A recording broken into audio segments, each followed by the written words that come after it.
Bonjour à tous.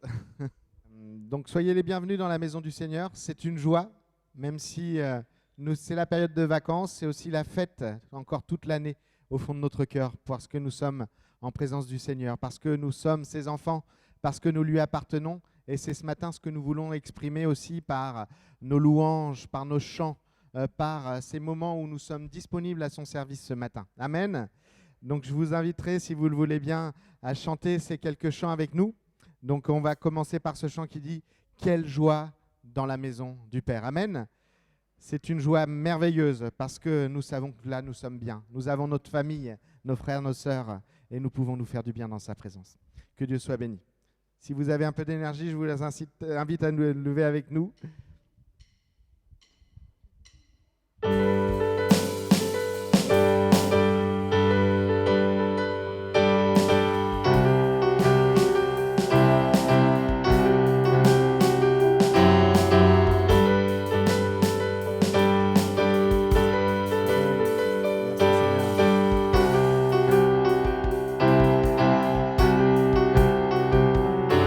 Louons le Dieu qui était, adorons le Dieu qui aime, glorifions le Dieu qui sera jamais.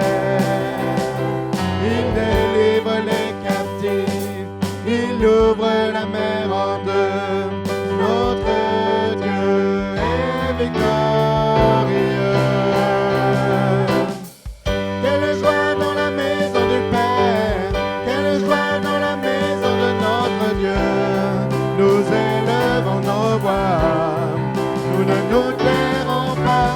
Quelle joie dans la maison du Père, oui, il est présent parmi nous. Nous élevons nos voix, nous ne nous tairons pas.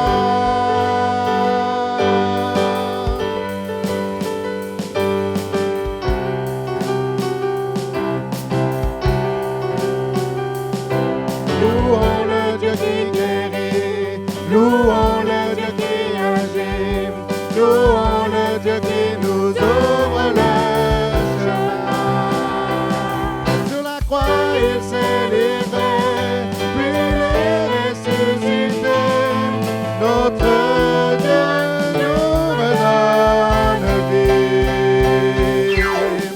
Quelle joie dans la maison du Père, quelle joie dans la maison de notre Dieu. Nous élevons nos voix, nous ne nous tairons pas. Quelle joie dans la maison du Père, oui, il est présent parmi nous. Nous élevons nos voix, nous ne nous quelle joie dans la maison du Père, quelle joie dans la maison de notre Dieu. Nous élevons nos voix, nous ne nous tairons pas. Quelle joie dans la maison du Père, oui, il est présent parmi nous. Nous élevons nos voix, nous ne nous tairons pas. Nous étions mendiants, maintenant couronnés.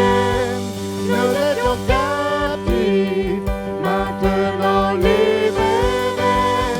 Nous sommes acceptés, pardonnés, par grâce rachetés. Que tes enfants, oh Dieu, te louent. Nous étions mendiants, maintenant couronnés. Nous étions captifs, maintenant libérés. Nous sommes acceptés, pardonnés, par grâce rachetés. Que tes enfants, oh Dieu, te louent. Quelle joie dans la maison du Père, quelle joie dans la maison de notre Dieu. Nous élevons nos voix, nous ne nous tairons pas. Quelle joie dans la maison du Père, oui, il est présent parmi nous. Nous élevons nos voix, nous ne nous tairons pas. Quelle joie dans la maison du Père, quelle joie dans la maison de notre Dieu. Nous élevons nos voix, nous ne nous tairons pas.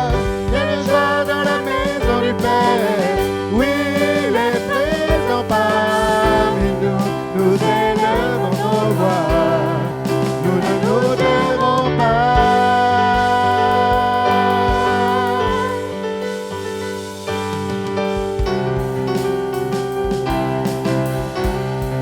Nous ne nous tairons pas.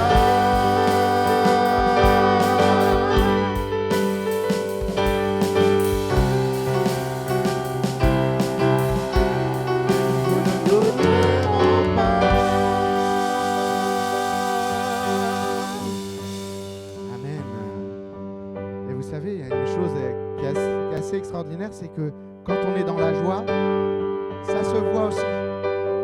D'accord ? Le Seigneur met la joie dans notre cœur, mais met aussi de la joie sur nos visages. Amen. Nous voulons vraiment nous réjouir ce matin dans le Seigneur. Que tous nos soucis, nos inquiétudes, nos difficultés soient chassées dans le nom de Jésus. Amen. Pour que nous puissions nous concentrer sur sa personne, pour que nous puissions tous entrer sur lui ce matin. Amen.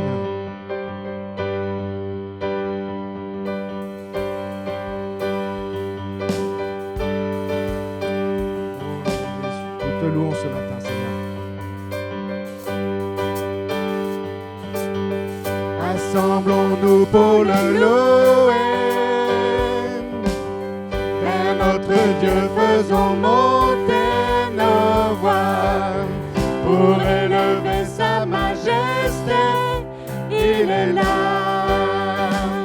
Alléluia. Pour effacer notre péché, il accepta d'être cloué au bois.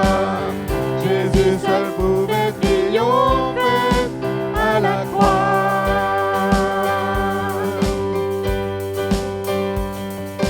Oh, célébrons ses louanges, accueillons sa présence. Dieu est parmi nous.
Tous les peuples et les nations, dans chaque génération, adorons son saint nom. Jésus, Jésus le prince de paix, le tout-puissant bouclier, il est le ressuscité. Acclamons le Créateur, levons nos mains en l'honneur de notre libérateur. Ensemble élevons nos voix et poussons des cris de joie vers Jésus le roi des rois.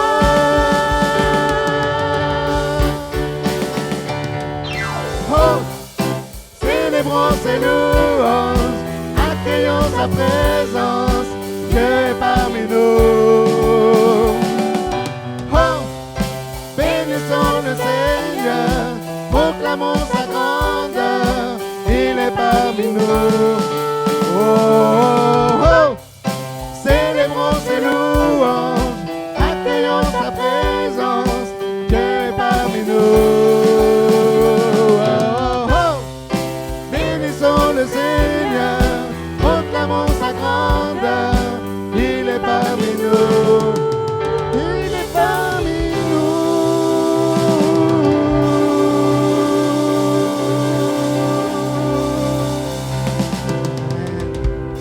Amen.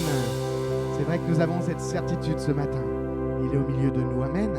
Là où 2 ou 3 sont assemblés en son nom, il est au milieu de nous et nous voulons nous réjouir dans sa présence. Viens toucher nos cœurs encore ce matin, Seigneur. Viens nous ressourcer. Viens nous rassasier. Viens nous transformer. Et viens, Seigneur, guérir nos blessures. Ce matin, nous voulons te confier nos vies. Amen, Seigneur. Prends toute la place dans nos cœurs. Alléluia, Jésus. Tu es merveilleux, Seigneur. Quand je me sens seul et découragé, dans la vallée des ossements desséchés, je m'accrocherai à ta parole, ton esprit sera ma boussole qui me conduit sur le chemin.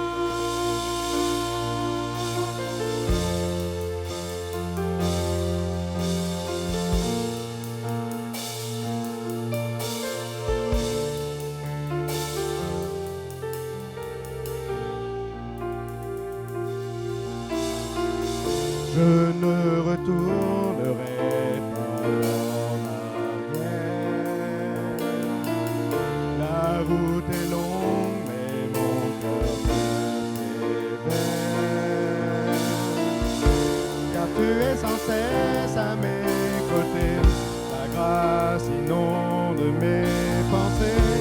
Tu m'aides à faire un pas de plus. Toi, mon oasis de grâce et ma source en plein désert, je trouve un refuge en toi, dans le cœur d'amour du Père. Ici je suis à ma place, pas besoin de changer d'air. Je trouve un refuge en toi, dans le cœur d'amour du Père.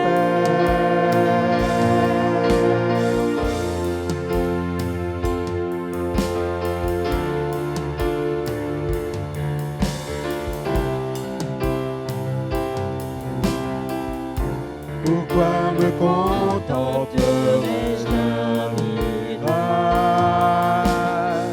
si tu me guides au long de ce voyage? Je sais que tous tes plans sont parfaits. Je lâche prise car Dieu tu es le chemin, la vérité, la vie. Le chemin, la vérité, la vie.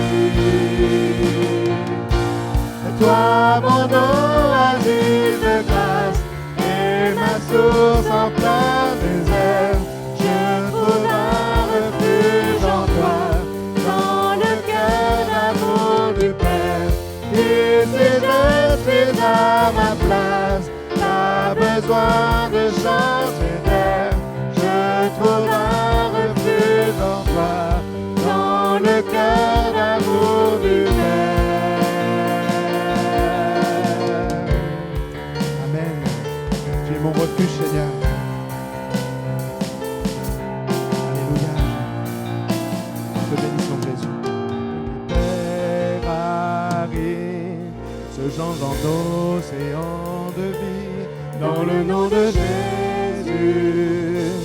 dans le nom de Jésus, que les cœurs brisés et maintenant soient restaurés, dans le nom de Jésus, dans le nom de Jésus, que les cœurs arrivent, se changent en océan de vie, dans le nom de Jésus, dans le nom de Jésus, que les cœurs brisés et maintenant soient restaurés, dans le nom de Jésus, Amen. dans le nom de Jésus. Toi mon oasis de grâce et ma source en plein désert, je trouve un refuge en toi, dans le cœur d'amour du Père. Et si je suis à ma place, pas besoin de changer d'air, je trouve un refuge en toi, dans le cœur d'amour du Père. Dans le cœur d'amour du Père. Dans le cœur d'amour du Père. À mon message. Alléluia. Alors, vous savez, hein, je suis prof d'invite tous les jours, j'aime poser des questions, j'aime avoir des réponses et tout. Donc, je poserai quelques questions de temps en temps et j'attendrai de vous quelques réponses. On commence par la première question. Est-ce que quelqu'un peut me donner la définition du mot prodige? Des petites idées? Oui? Ah. Ouais. Un fils prodige désigne une personne, voilà, souvent jeune, qui a un talent exceptionnel, quelque chose de remarquable et que l'on remarque dès le début. Est-ce que vous connaissez des prodiges dans votre famille, dans votre entourage? Oui, non, pas forcément. J'ai vu ta réponse. Bon, moi j'en connais un. Bon, c'est peut-être un peu biaisé parce que je suis sans père, mais moi je me rappelle de Nathanaël lorsqu'il avait 6 mois. Donc c'était sur la période de Noël. Il était capable à 6 mois de contrôler une petite balle que j'envoyais. Je lui envoyais la petite balle. Il était couché par terre au sol. Il arrêtait sa petite balle et il me la renvoyait et ainsi de suite. Donc on pouvait faire ces petits échanges pendant de longues minutes. Pourquoi je dis que c'est un prodige? Parce que j'ai essayé avec Isaiah, j'ai essayé avec Keila et aucun résultat. Et même aujourd'hui, des fois, je me demande si avec Isaiah, en le faisant ça, est-ce que ça marcherait? Bref. Voilà, une petite illustration pour quelque chose de prodigieux. Maintenant, est-ce que vous connaissez un fils ou une fille dans votre entourage qui serait prodigue? Non, personne? Moi non plus. Mais en tout cas, est-ce que vous savez au moins ce que ça veut dire? Aucune idée? Donc, prodigue signifie tout simplement celui qui gaspille ou qui dilapide. Pendant longtemps, moi, je ne faisais pas la différence entre les deux mots. Du moins, je ne l'apercevais pas quand on parlait du fils prodigue. Moi, je disais fils prodigue, et ainsi de suite. Mais je ne sais pas si vous en connaissez un. Moi, j'en connais un. Et pour parler de cet enfant, je vous invite à ouvrir votre Bible dans Luc au chapitre 15, à partir du verset 11 jusqu'au verset 24. Il dit encore, un homme avait 2 fils. Le plus jeune dit à son père, « Mon père, donne-moi la part d'héritage qui doit me revenir. » Le père leur partagea alors ses biens. Peu de jours après, le jeune fils ramassa tout et partit pour un pays éloigné, où il gaspilla sa fortune en vivant dans la débauche. Verset 14, alors qu'il avait tout dépensé, une importante famine survint dans ce pays, et il commença à se trouver dans le besoin. Il alla se mettre au service d'un des habitants du pays, qu'il envoya dans ses champs pour garder les porcs. Il aurait bien voulu se nourrir des caroubes que mangeaient les porcs, mais personne ne lui en donnait. Il se mit à réfléchir et se dit, « Combien d'ouvriers chez mon père ont du pain en abondance, et moi ici, je meurs de faim. Je vais retourner vers mon père et je lui dirai, « Père, J'ai péché contre le ciel et contre toi. Je ne suis plus digne d'être appelé ton fils. Traite-moi comme traite-moi comme un de tes ouvriers. Il se leva et alla vers son père. Alors qu'il était encore loin, son père le vit et fut rempli de compassion. Il courut se jeter à son cou et l'embrassa. Le fils lui dit, Père, j'ai péché contre le ciel et contre toi. Je ne suis plus digne d'être appelé ton fils. Mais le père dit à ses serviteurs, apportez vite de plus beaux vêtements et mettez-le lui. Passez-lui un anneau au doigt et mettez-lui des sandales aux pieds. Amenez le veau qu'on a engraissé et tuez-le. Mangeons et réjouissons-nous. Car mon fils car mon fils que voici était mort et il est revenu à la vie. Il était perdu et il est retrouvé. Ils commencèrent à faire la fête.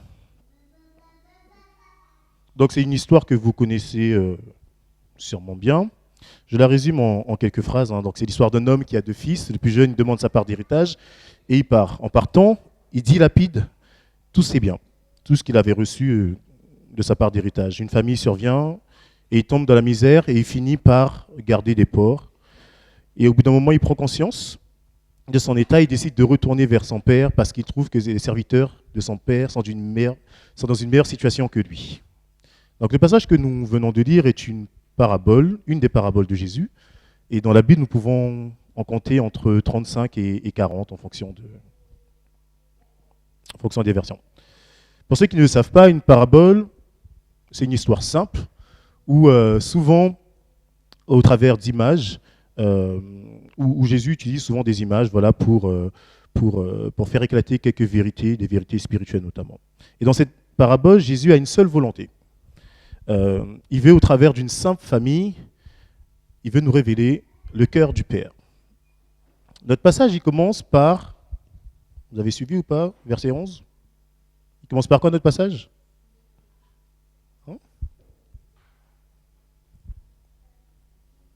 Il dit encore.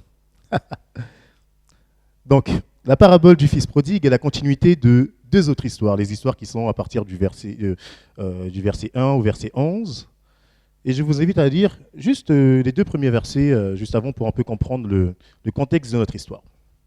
Donc, Luc 15 au verset 1 et 2. Tous les collecteurs d'impôts et les pécheurs s'approchaient de Jésus pour l'écouter. Mais les pharisiens et les spécialistes de la loi murmuraient, disant « Cet homme accueille des pécheurs et mange avec eux. » Et finalement, la parabole du fils prodigue est une réponse à ce que disaient les pharisiens. Donc en réponse à ce qui peut paraître comme une accusation, Jésus va répondre premièrement avec la parabole de la brebis perdue. On la connaît tous, l'histoire, c'est l'histoire d'un berger qui possède 100 brebis. Sur ces 100 brebis, il y en a une qui s'échappe, et ensuite il laisse les 99 autres pour aller chercher la brebis qui est perdue. Et la deuxième parabole, c'est l'histoire, j'ai du mal à la prononcer à chaque fois. Le titre de la parabole, c'est la parabole de la drachme. Drachme perdue. Je rigole parce qu'avec ma sœur, je disais drachme. Elle me dit, mais non, c'est pas ça, c'est drachme. Bref.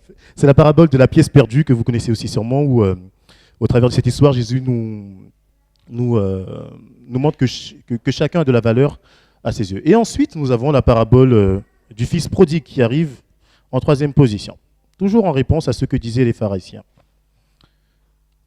La parabole aussi qu'on nomme le fils perdu et retrouvé. Nous avons dit que le but de Jésus était de révéler le cœur du Père. J'ai donc intitulé mon message « Du départ au retour, la révélation du cœur du Père ». Je vais essayer de diviser mon message en 3 parties. Le départ, la période d'absence ou la période d'éloignement, et ensuite le retour. Et autour de ces 3 grandes parties, nous allons essayer de trouver 3 grandes révélations sur le cœur du Père. Je dis 3, mais en réalité, il y en a beaucoup plus. Combien de fois dans votre vie, dans nos vies, nous avons essayé de quitter la maison familiale, de voler de nos propres ailes ?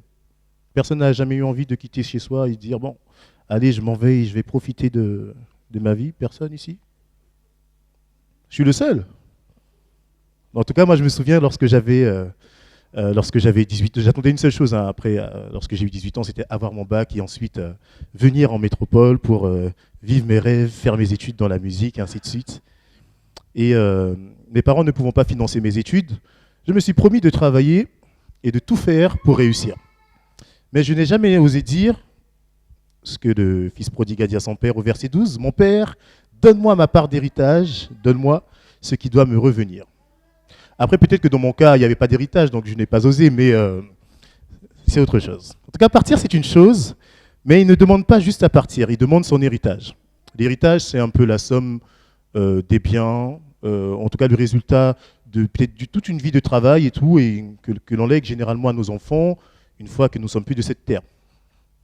Et si ça ne nous parle pas, mais moi en tout cas, je me dis, si Nathanaël à ses 18 ans arrive et me dit, papa, je sais que tu as de l'argent, je vais faire le tour du monde, donne-moi ce que tu as mis de côté pour moi. Moi je regarde, je lui dis, bon, petit garçon, va travailler, bref. En tout cas, aujourd'hui, on trouverait ça déplacé, mais imaginez un peu à l'époque. C'est considéré presque comme une insulte. Demander son héritage avant la mort du père, c'est comme dire, je préfère ton argent à ta présence. Pour moi, tu es déjà comme mort. Et la première révélation se trouve dans la réponse du père à la demande de son fils. Elle était comment la réponse d'ailleurs du père? Elle était positive ou négative? Elle était positive, exactement. Le père entend la demande de son fils et répond positivement. Qu'est-ce qu'il a fait le père? Il a partagé son bien. Première révélation, Dieu nous entend et Dieu nous écoute. Un verset qui illustre bien le fait que Dieu nous écoute, on le retrouve dans 1 Jean au chapitre 5 à partir du verset 14 et jusqu'au verset 15. Nous avons auprès de lui cette assurance que si nous demandons quelque chose, selon sa volonté, il nous écoute. Et si nous savons qu'il nous écoute, nous savons que nous possédons la chose que nous lui avons demandée. Nous avons aussi d'autres exemples de la Bible, ou même dans nos vies personnelles, qui nous montrent que lorsque nous demandons des choses à Dieu, Dieu nous écoute. Combien de fois Dieu a-t-il exaucé nos prières ou vos prières? On ne les compte pas forcément.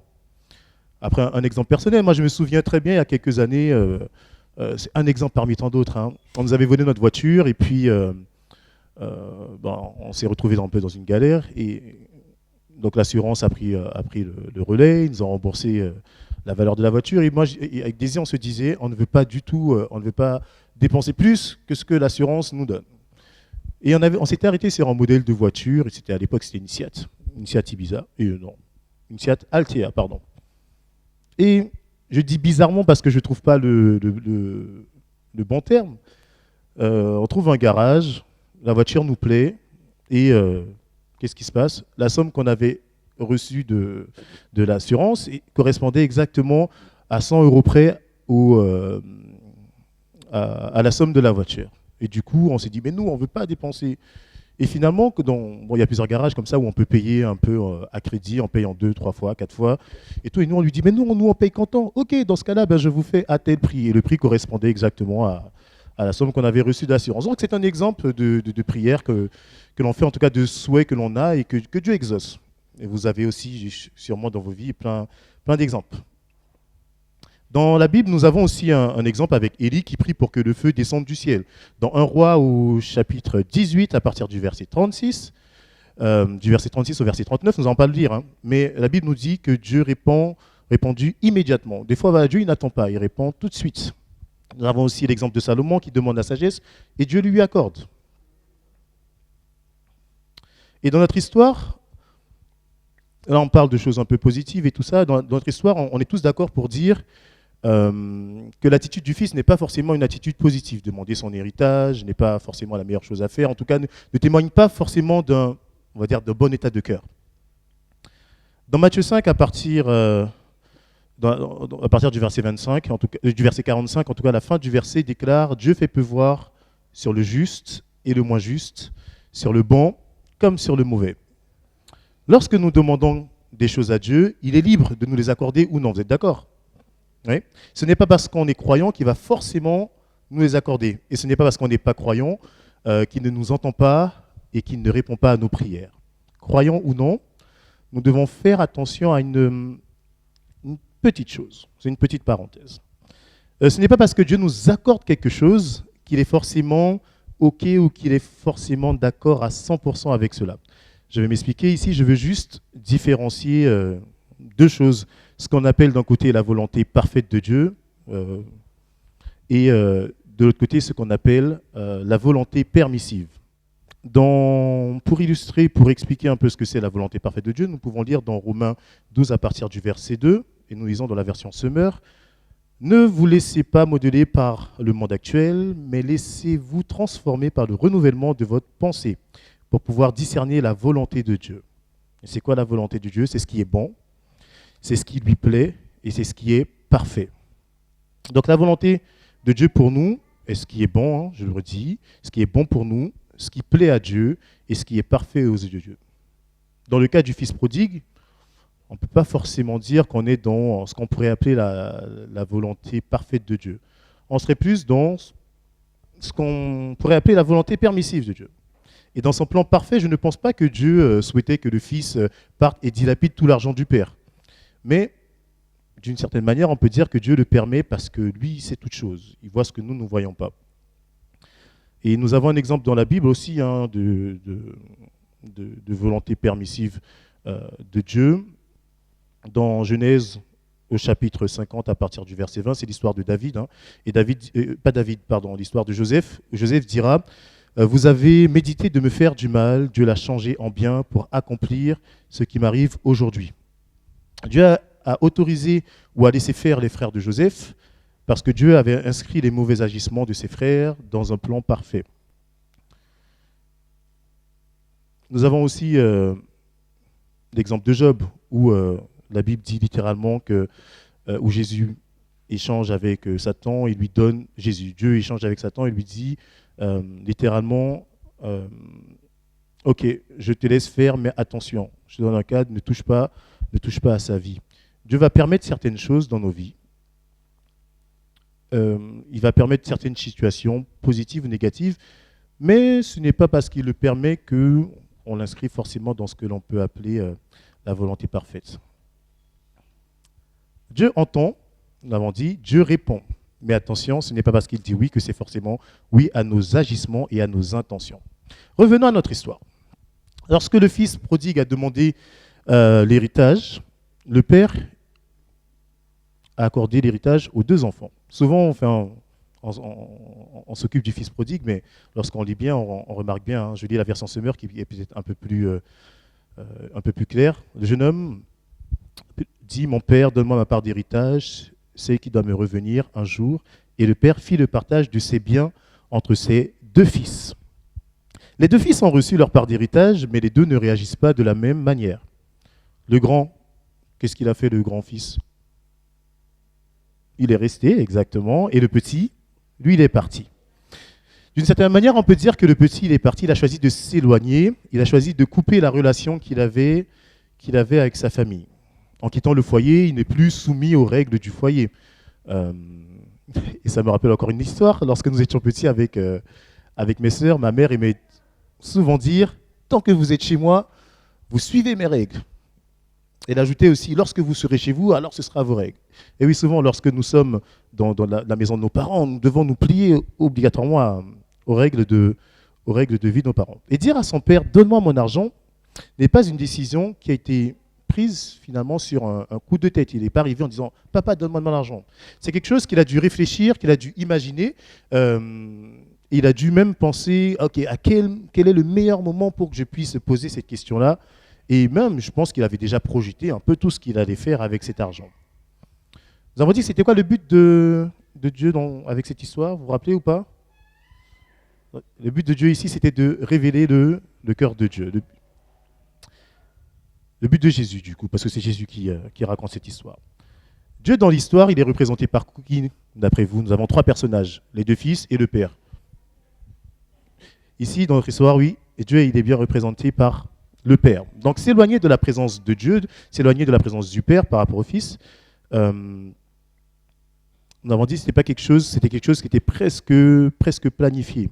Et qu'est-ce qui se passe lorsque nous nous éloignons de cette présence familiale, de la présence du père? Nous avons la réponse au verset 13. Peu de jours après, le plus jeune fils ramassa tout, partit pour un pays éloigné et gaspilla sa fortune en vivant dans la débauche. Il a tout gaspillé. Il n'y avait plus de cadre. Ici, il y a comme une image un peu spirituelle que l'on peut faire autour des mauvais agissements. Et cette image, c'est simplement le péché. Dans une vie où nous nous éloignons de la présence de Dieu, au début, on ne va pas forcément les contraintes. Aller à notre échelle, par exemple, venir à l'église, ça nous permet de rester dans un cadre et de voir, d'être constamment à l'écoute de la parole de Dieu. Ou tout simplement, il n'y a plus de crainte, la crainte de Dieu. Nous pouvons nous permettre de faire tout et n'importe quoi, puisqu'il n'y a plus de cadre. Le péché nous promet la liberté, mais il finit toujours par nous rendre esclaves. C'est un peu l'image qu'on peut avoir d'une personne qui fume, en tout cas du fumeur. Au départ, il teste juste pour le plaisir. On lui promet, allez, je prends ce qu'on voit dans les films, je n'ai pas testé, je ne peux pas vous dire. Allez, prends ceci, tu vas oublier tes soucis, tu verras, et ainsi de suite, tu vas planer, et patati et patata. Sauf qu'au final, ce qui était une solution sur le tas, en tout cas sur un moment assez court, va devenir quelque chose dans lequel on peut rester emprisonné. Et il y a ce système de dépendance qui va faire qu'on en voudra encore et encore. Je vais voir si vous connaissez un peu votre Bible. Romains 6, au verset 23, déclare. Quelle est la référence? Personne? Allez, je vous aide un petit peu. Car le salaire du péché, c'est la mort. On s'arrête là. Mais, il y a un mais. Et nous allons revenir à ce mais juste après. Nous avons dit, il y a une image, il y a, pour en faire je ne sais plus comment j'ai appelé ça. Il y a l'image spirituelle autour des mauvais agissements. Dans notre vie actuelle, on pourrait faire le lien avec le péché, tout simplement. Quelle révélation sur le cœur du Père pouvons-nous retrouver face aux agissements du Fils prodigue? Donc là, nous sommes dans notre deuxième partie. Et la réponse se trouve au verset 20. Donc Luc 15, verset 20. Comme il était encore loin, son père le vit et fut ému de compassion. Il courut, se jeta à son cou et le baisa. Dans la version Semeur, je ne sais pas si on peut l'afficher, au verset 20, il se mit donc en route pour se rendre chez son père. Comme il se trouvait encore à une bonne distance de la maison, son père l'aperçut et fut pris d'une profonde pitié pour lui. Il courut à la rencontre de son fils, se jeta à son cou et l'embrassa longuement. Première chose que nous remarquons dans l'attitude du père, c'est que son père l'a vu, son père l'aperçut. J'ai envie de te dire ce matin encore, peu importe la distance à laquelle tu te trouves de Dieu, Dieu te voit. Mais si le père a vu son fils revenir, alors qu'il était encore loin de la maison, qu'est-ce qu'on peut dire? S'il l'a vu, c'est parce qu'il l'attendait. Dieu te voit. En plus de te voir, il ne fait pas que te voir, il t'attend. Peu importe la distance à laquelle tu te trouves de Dieu, Dieu, il t'attend. Il attend une seule chose, c'est que tu puisses revenir à lui. Dans Joël 2, au verset 12 et 13, je vais lire. Maintenant encore, dit l'Éternel, revenez à moi de tout votre cœur, avec des jeûnes, avec des pleurs et des lamentations. Déchirez vos cœurs et non vos vêtements, et revenez à l'Éternel votre Dieu, car il est compatissant et miséricordieux, lent à la colère et riche en bonté. Même quand tout va mal, Dieu est là et attend qu'on revienne à lui. Le verset 20 nous dit même que le Père, il n'a pas juste attendu son Fils, il courut à la rencontre de son Fils. Il y a comme cette urgence. Dieu déclare dans le livre de Jacques, « Approchez-vous de Dieu », vous connaissez la suite, et il se rapprochera de vous. Il nous dit aussi dans 2 Pierre au chapitre 3, au verset 9, « Le Seigneur use de patience envers nous, ne voulant pas qu'aucun périsse, mais voulant que tous arrivent à la repentance. » Et là, je reviens à mon Romains 6 au verset 23. Nous l'avons dit un peu plus haut. « Car le salaire du péché, c'est la mort, mais le don gratuit de Dieu, c'est la vie éternelle en Jésus-Christ. » Lorsque tu pars et que tu quittes la maison, tu peux encore revenir vers le Père. Soyons honnêtes ce matin. Comment réagiriez-vous de voir que votre fils, votre enfant, qui a pris la moitié de vos biens, revient à la maison. David, c'est en face de moi, ça tombe sur toi. Comment tu réagirais?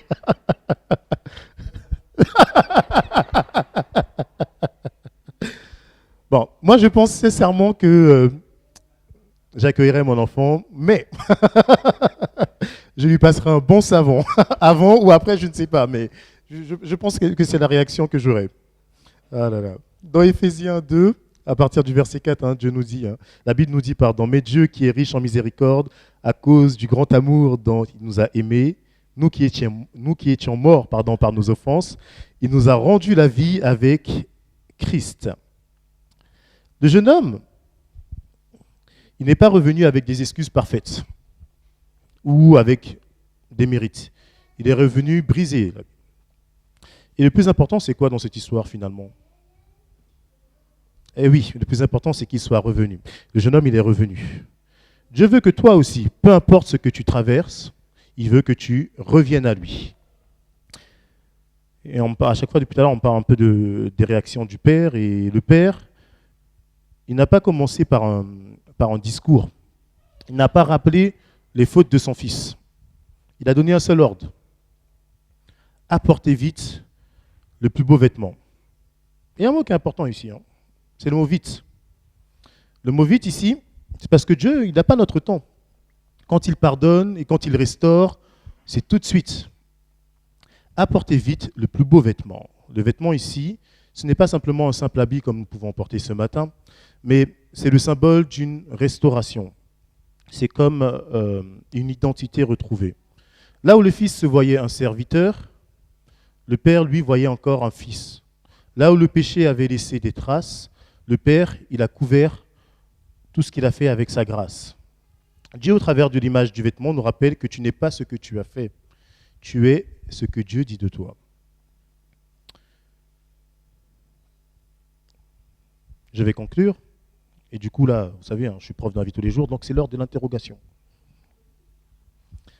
Donc la première révélation que nous avons dit du cœur de Dieu, c'était que Dieu, il entend, il écoute, et même, des fois, il répond. La deuxième révélation, c'est que Dieu te voit. Il t'attend même, il attend une seule chose, c'est que tu puisses revenir vers lui. Et la troisième révélation que nous avons vue au retour du jeune homme, c'est que Dieu t'accueille, te pardonne et te redonne une identité. En résumé, pouvons dire que Dieu nous entend, Dieu nous attend et Dieu pardonne. Aujourd'hui encore, Dieu ne nous accueille pas pour nous laisser tels que nous sommes.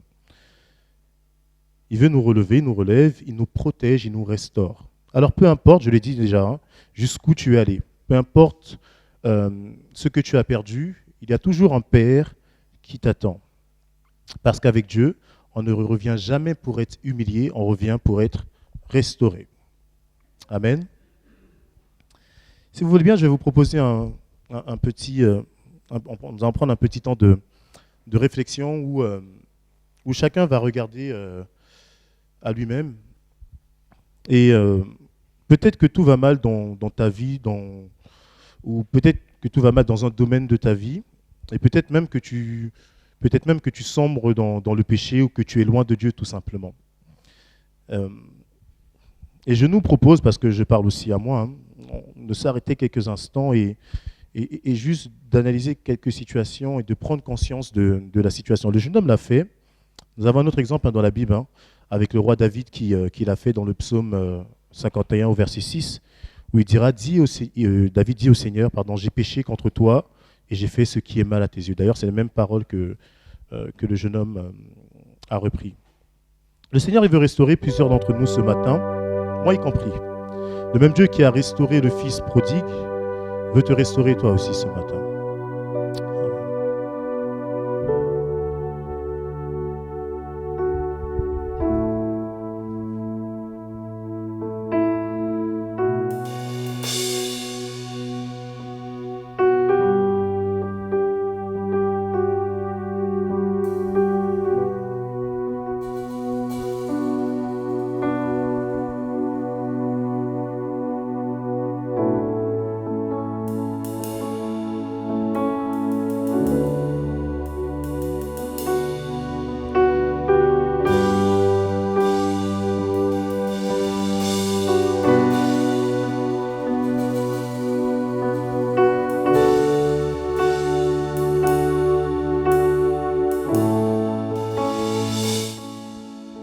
Tu es le Dieu qui est, qui était et qui vient. Jésus, Jésus.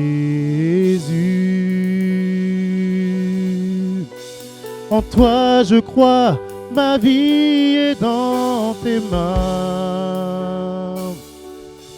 Jésus, tu es le Dieu des miracles. Tu es le Dieu qui est. Tu es le Dieu qui est, qui était et qui vient. Jésus, Jésus. En toi je crois, ma vie est dans tes mains. Jésus, tu es le Dieu des miracles. On lui redit encore une fois, tu es le Dieu qui est. Tu es le Dieu qui est, qui était et qui vient. Jésus, Jésus. En toi je crois, ma vie est dans tes mains. Jésus, oui tu es le Dieu des miracles. Tu es Yahweh, tu es Yahweh, tu es Yahweh, tu es Yahweh, tu es Yahweh, tu es Yahweh, Alpha et Oméga,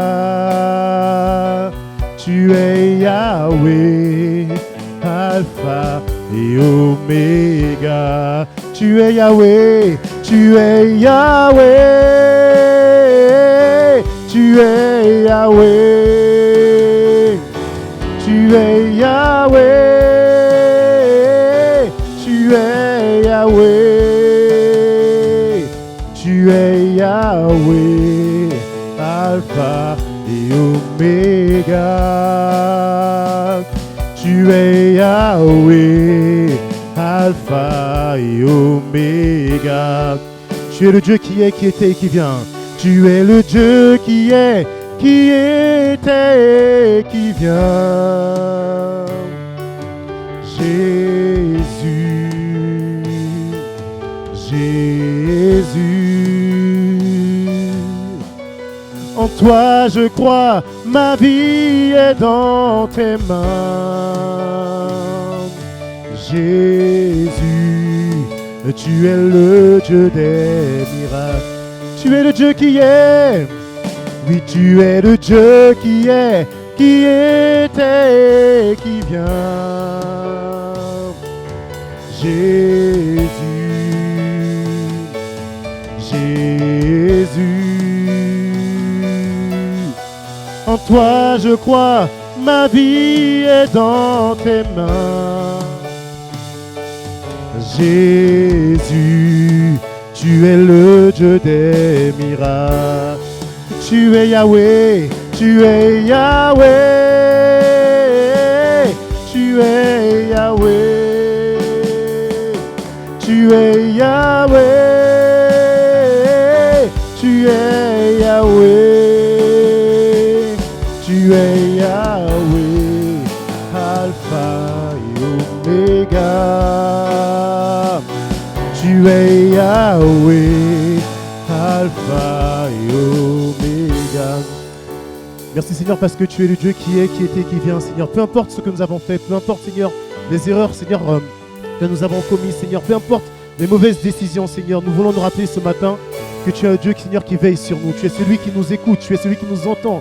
Tu es même celui qui répond à nos prières Seigneur. Et même lorsque Seigneur nous nous éloignons de toi Seigneur, tu es celui qui garde un œil Seigneur sur nous. Et tu attends avec impatience Seigneur que nous revenions Seigneur vers toi. Alors ce matin Seigneur, nous voulons te remettre Seigneur encore toutes nos situations. Seigneur, tu vois toutes les personnes qui se sont éloignées de toi Seigneur, toutes ces personnes qui te cherchent encore, toutes ces personnes Seigneur peut-être Seigneur qui ne savent même pas et qui ont l'impression que tu les as abandonnés ou que tu n'es plus disponible Seigneur. Nous voulons te les remettre Seigneur Et nous voulons, Seigneur, te dire merci parce que oui, Seigneur, tu es celui qui veille, Seigneur, sur nous. Et lorsque nous revenons vers toi, Seigneur, tu ne nous juges pas, Seigneur. Tu es celui qui nous accueille les bras ouverts. Et nous te disons merci, Seigneur, pour cela. Tu es celui qui nous restaure. Tu es celui qui nous redonne une identité. Merci, Seigneur, parce que ton cœur est toujours ouvert. Merci, Seigneur, parce que tu es toujours disponible, Seigneur. Que ton nom soit béni. Si je me tais, oh j'apprendrai à écouter la voix du bon berger quand je l'entends. Oh je comprends qu'il a payé pour ma liberté. Si je me tais, oh j'apprendrai à écouter. Amen. La voix du bon Alléluia. berger. Nous voulons l'entendre ce matin. Quand je l'entends, Nous voulons qu'il touche nos cœurs ce matin. oh je comprends. Merci pour ton pardon, Seigneur. Il a fait Merci pour le prix de la croix du calvaire. pour Nous louons ton nom ce ma matin. liberté. Quand je t'ouvre mon cœur, je te vois, Seigneur. Quand je t'ouvre mon cœur, je t'entends me parler. Et ta gloire dans mon cœur, toujours demeure. Et ta vie à chaque heure coule comme un torrent. Si je me tais ce matin, agis, Seigneur. Si je me tais, oh j'apprendrai à écouter la voix du bon berger. Quand je l'entends, oh je comprends qu'il a payé pour ma liberté. Quand je t'ouvre mon cœur, je te vois, Seigneur. Quand Je t'ouvre mon cœur, je t'entends me parler, et ta loi dans mon cœur toujours demeure, et ta vie à chaque heure coule comme un torrent. quand je t'ouvre mon cœur, je te vois, Seigneur. Quand je t'ouvre mon cœur, Je t'entends me parler, et ta loi dans mon cœur toujours demeure, et ta vie à chaque heure coule comme un torrent, et ta vie à chaque heure coule comme un torrent, et ta vie à chaque heure coule comme un torrent.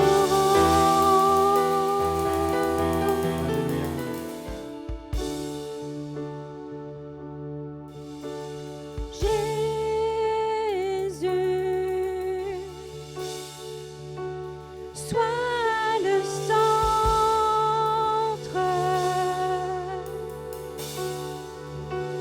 sois ma lumière, sois ma source, Jésus.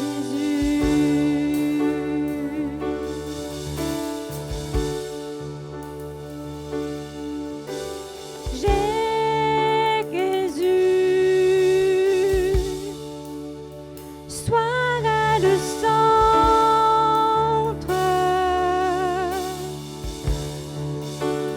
sois mon espoir,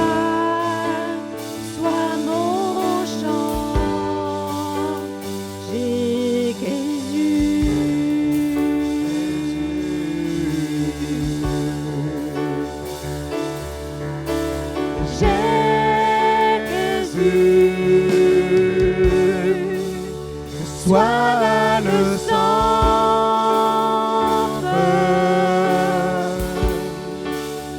sois ma lumière, sois ma source.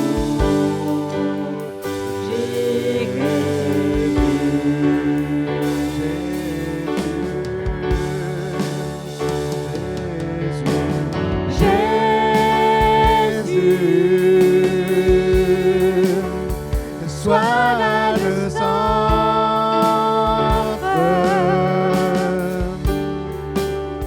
sois mon espoir, sois mon chant, Jésus.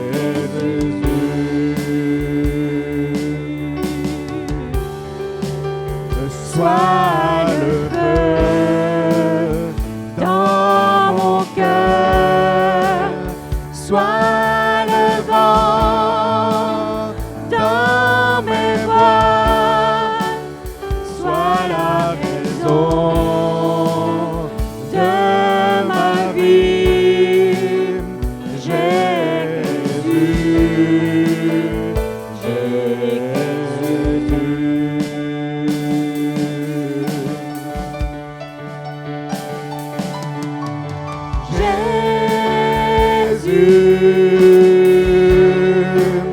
sois ma vision,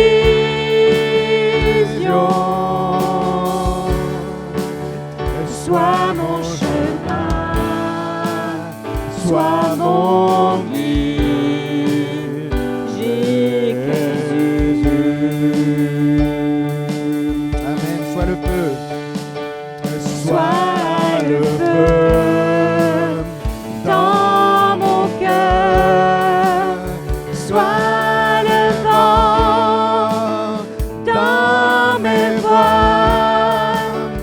sois la raison de ma vie, Jésus,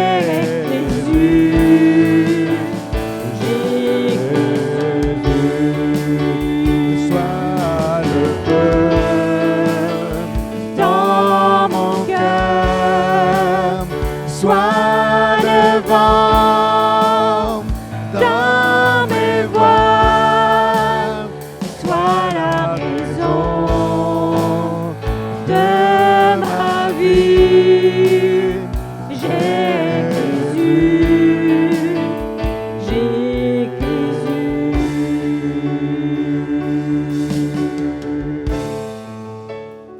sois le feu dans mon cœur, sois le vent dans mes voiles, sois la raison de ma vie, Jésus,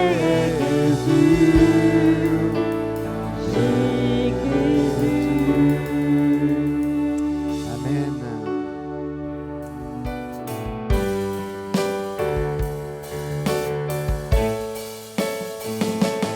Bénis l'Éternel, ô mon âme, et glorifie son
plus que jamais. Oh mon âme, je glorifierai ton nom. En ce jour faibliront mes forces. Cette heure approche où viendra la fin. Alors mon âme chantera encore. Dominant et éternellement, fais gagner l'éternel. Oh mon âme, et glorifie son nom. Chante plus que jamais. Oh mon âme, je glorifierai ton nom. Bénis l'éternel. Oh mon âme, et glorifie son nom. Chante plus